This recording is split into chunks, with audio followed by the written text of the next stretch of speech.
एवं आज जो आमर छात्र सभापति उपर आलिगेसन लगी कांग्रेस दल कार्यानुष्ठान नहीं प्रथम क्षेत्र में सस्पेंड करी आज जहाँ निष्कर्ष आसी आज जहाँ आपणकर मेडिकल रिपोर्ट अनुसार आसी अलग रिपोर्ट अनुसार निर्दोष भाव आपण मैंने देखिए खुलास एवं आपण मैंने से छात्रीटीर देखिए तार जो चरित्र आपण मैंने विभिन्न सोशल मीडिया रे घूरी बुलूची आपण देखिए जानीपर से झीटीर केमी से निशा सेवन करुच्ची केमी सिगारेट सेवन करुच्ची कौन केमी पिला सहित संगीत होती आप मैंने जानते से देखूँ तेणु आम कहवा कथा कांग्रेस दल सदाबले चिंता करे नारी सुरक्षा और अधिकार आगामी दिन में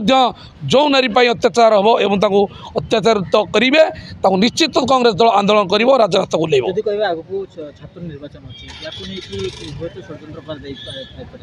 हाँ निश्चित आगामी दिन में छात्र इलेक्शन अच्छी तेणु ऐसा प्रसंग को नहीं ये गोटे बीजेपी चाल बोली अनुमानित हो गला कौन पाई ना काली जहाँ मेडिकल रिपोर्ट आसला आज जहाँ रिपोर्ट आसला निर्दोष भाव आमर छात्र सभापति खुलास देखु सारा ओडिशा जानी सारी सारा भारत वर्ष जानी एवं जो अनुगुल नंदिनीपाली घटना हो बंतला केस हो आपण मैंने पालड़ा केस हो एवं तालचेर केस हो सुभद्रा केस हो एवं आज बालेश्वर घटना कहते फेम कॉलेज घटना तापाई कांग्रेस दल तत्पर राजरास्ता को ओल्लैवा एवं संपूर्ण राजरास्ता को एवं खड़ी खदान ओडिशा सारा दुकान बंद कर न्याय्य अधिकार लड़ी एवं ता न्याय्य अधिकार नारी को न्याय्य अधिकार